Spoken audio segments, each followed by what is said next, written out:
24 hours of chaos, crisis in Israel put on pause by the country's Prime Minister Benjamin Netanyahu as a controversial push for legislation that would overhaul the country's judicial system, again, put on pause and putting this chaotic atmosphere somewhat on pause. Let's take a listen to what Benjamin Netanyahu said or how he introduced the freeze.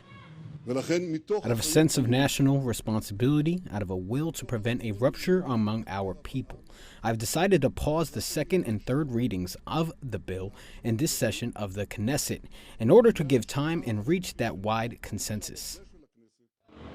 And as a reminder, the chaotic atmosphere, the crisis of hundreds of thousands of Israelis on the streets protesting all night long, throughout the day, nationwide strike, embassies shut throughout the world, hospitals closed, universities closed, schools closed. That all started on Sunday night when Benjamin Netanyahu sacked the defense minister, and that was because the defense minister said, let's put a pause on this process of pushing through legislation, an overhaul to the legislative system, because I'm seeing a very tangible and real threat to Israel's security.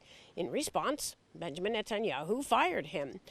So what are people saying? What's the response or what's the reaction to this proposed freeze for about a month to possibly negotiate a more palatable reform to the legislation? Some are welcoming it. The country's president is welcoming the opportunity for the sides to sit down and negotiate. As well, some of the opposition leaders are welcoming this.